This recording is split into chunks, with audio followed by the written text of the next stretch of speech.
Guys, happy Wednesday. What is the crack? Bitcoin with Dinny, and it's Dinny here. Hope you're having a good day. Hope you're enjoying it. I'm just pulled in here out for a walk. Got a nice little seat here to talk to you for a second. And hopefully we get a good internet signal. Bitcoin's still ranging. It's became a stable coin now. Goes under 30k, goes back to 30k, goes to 29k, goes back to 30k. But we are pretty much 100% up off the very bottom, which is awesome to see, guys. Okay, Bitcoin has been the highest performing asset, alright?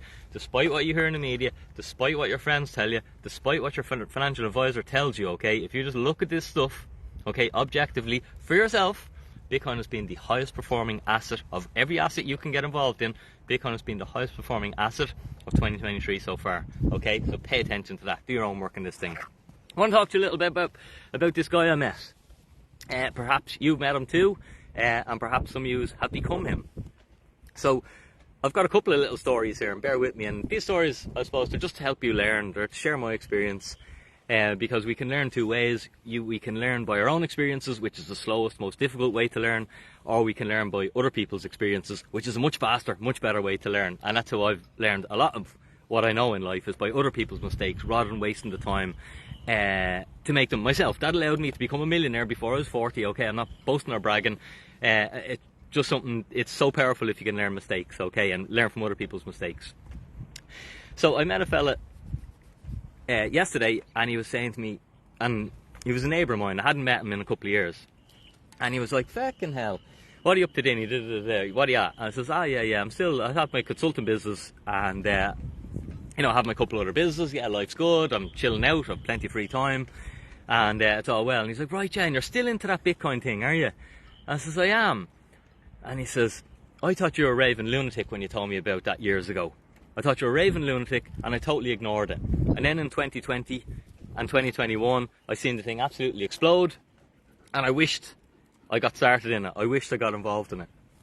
Okay? Now, you might have met another raving lunatic. Like, fair enough, I am a raving lunatic. I go on about Bitcoin a lot.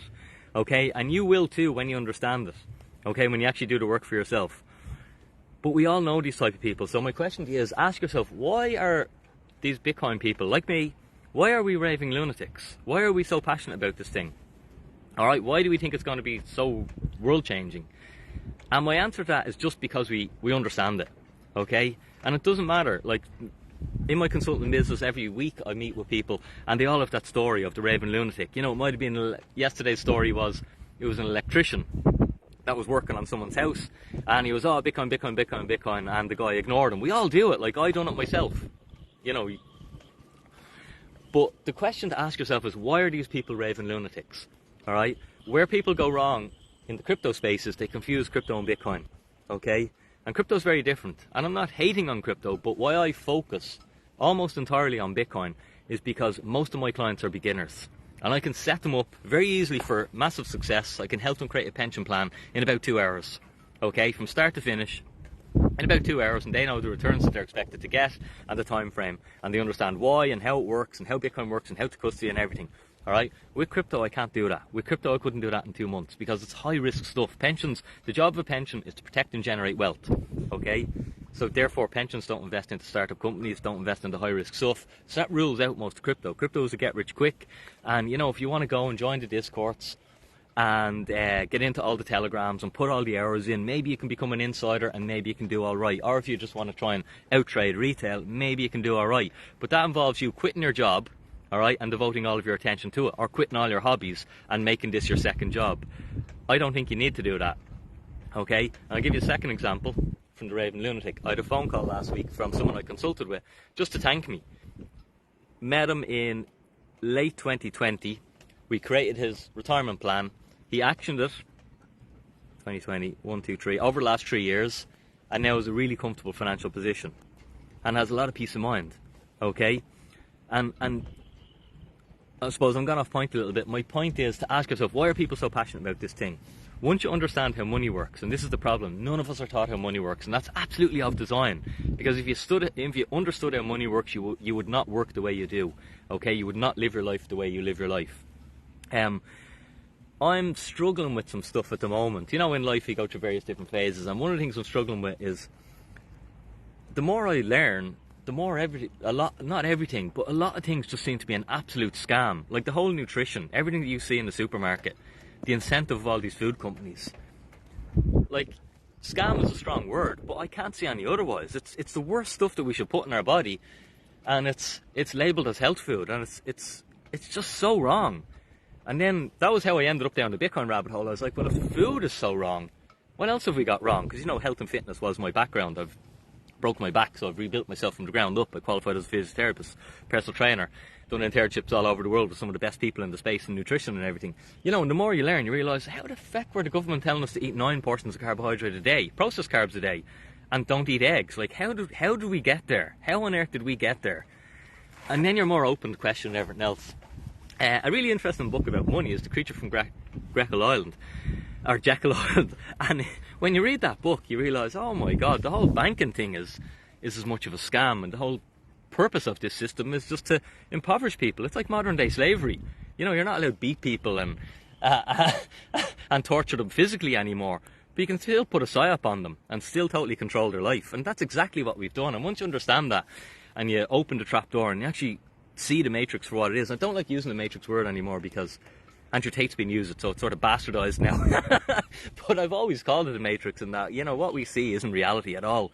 It's only when you do the work and you unfold it. And for me, okay, and there's 2 ways to look at it. So if you're someone who doesn't mind, you're like, I'll go along with it, it's grand, I like the Matrix. Once I can eat the chicken and taste like chicken, I don't care. That's fine, okay? But if you're someone, like, what I value is my time, okay? When I was younger, I valued money. All I wanted was money and to become rich. And then I became rich, and it made me no happier. In fact, I was less happy. I had to try and find happiness because I had all the worries of the money, of running all the business, of all the stress. And then it was around COVID that taught me, holy shit, like, because of what's happened here, it's shut down my businesses. I've all this free time. Life's amazing. Like, maybe I should value this more. Like, what's the point in building another business? What's the point in making another million? What's the point in making another 100 grand? Whatever the figure is, it doesn't matter. You know, it doesn't really change your life in any way. In fact, it takes from your life. It takes time away. So I think once you've reached, and Steve Jobs taught me that by reading about Steve, and he was like, once you're rich enough to live your life on your terms, well, why are you working? Go and find other purpose in life. And that's where I think a lot of people go wrong, and that's where I certainly went wrong. And now I'm just enjoying more free time and doing nothing, and, you know, I'm leaving loads on the table. I've loads of business ideas, I've loads of business I could build, but you know what? I just couldn't be bothered. I like having a life where I can chill out, I can relax, I can do what I want when I want. I get to consult with people about Bitcoin and help them build their plan, and they see my passion. I help to consult with people sometimes about their health with my fasting business, and they see the passion about that. And, you know, I can do it sort of whenever I want on my terms. All right, and this is the key, this is the secret. There's a reason why people are so passionate about Bitcoin. There's a reason why they sound like crazy people, all right? They just know a lot more, okay? And I promise you, some of you guys here, because I see it in my Retire Early Club, some of them are turning into crazy people. They're turning into absolute Bitcoiners. They're turning into people who just understand how the banking system works, understand how the whole system works against you, and the whole system works to keep you in a tiny box and waste your whole life and bleed everything out of you, basically treat you like a slave. And then you're old and you die and you cross your fingers to hope you have a pension. But if you understand that, and that Greg Foss is saying, you won't have a pension by the time you get there. We can't have pensions because of the way the debt's building up. The whole thing is going to collapse, and it likely collapses before we get there. So I'm not relying on a government pension. I'm not banking on it. That's why I built my own Plan B pension. That's what we call it. And what I would encourage you to do, though, if you're like, Danny, you're talking a load of nonsense, some little bits sound a little bit sensible to me because I understand a bit about nutrition. I understand, you know, and that's how you get the hook. You don't, you know, and the problem is, the more you know, the more you sound like an absolute raving lunatic, which pushes people away. And the message is just to try and teach people. It takes education, all right? There's a whole psyop going against us to control us, okay? And turn us into workers, all right? But there's more to life than that, I think. And if you think that too, I'd encourage you to work in your education. Understand what money is probably the most powerful thing you can do. Read The Creature from Jekyll Island. If you really want to understand Bitcoin, come to the Bitcoin event on the 20th of May. It's a full day. We've a list of speakers. It's going to be an awesome event, and you're going to leave it with a really deep understanding of Bitcoin. The thing about learning on the internet, like, I've learned on the internet a lot, but most of my knowledge has been gained from going to in-person events. You learn like 10 times more in person. The same way as, you know, going to the gym and training with your friend is 10 times better than putting on the screen and just using an app to do fitness class. You know, the experience just isn't the same. Humans are designed for in-person contact. You know, humans are designed to be out here in the real world, and we experience life better in the real world, and we learn better in the real world. So yeah, I'd encourage you to come along to the Bitcoin event. I'll drop a link in the comments when I finish this. But there's a reason why you meet raving lunatics who are absolute Bitcoin, okay? And you too, if you've become one of them, let me know in the comments. Just drop a comment in. And if you're on the journey to becoming one, that you're starting to see Bitcoin for what it is, okay? Drop that in the comments. And if you just think I'm an absolute lunatic, just drop lunatic in the comments. But either way, thanks for being here, thanks for your time, thanks for your attention and being part of the community. And you don't have to learn everything in one go immediately, but just bit by bit we learn. That's how I learned, and I'm still learning, and that's why I'm at the stage now. Maybe when I get a little bit later in life I'll realise, oh, we've done all this with the food for this reason. But at the moment I'm just like, it's an absolute scam. How are we getting away with this? How are we putting these ingredients in food? And how we call it natural or organic, or, you know, all the food labels. It's like the more healthy the label, the worse products that are in it. You know, it's just like, normal people have not got a hope of trying to keep up with all this stuff because they just don't have the time. And I remember my mother as well, you know, when we got vegetable oil, you know, just pure lies, pure scam. Vegetable oil is a substance that they tried to use to lubricate engines. It's a byproduct, and then it wouldn't work. So then there was like some genius marketer came in, rebranded it, called it a health food, put a picture of a vegetable on it, and humans start lashing into it, thinking it's better than, you know, lard and much healthier fats. This is a highly processed, extreme temperatures to create this thing, totally unnatural, human man-made thing. And, you know, poor housewives think they're doing their family a favour by using vegetable oil instead of something like a lard or a real butter. You know, and that's just a psyop that we're all under, guys. Anyway, won't go down that rabbit hole too much. It's a beautiful sunny day here. We're out for a little walk with the dogs. Beautiful view. And I'd encourage you, if you meet lunatics, we're lunatics for a reason. Keep going down the rabbit hole. Molly, where are you off to? You saying hello to the lads? Hello to the lads, sir. Guys, have a super day. Hit the like button if you like the channel, and hit the dislike button if you don't like what I'm talking about. And either way, it's fine. Have a good day. Dinny out.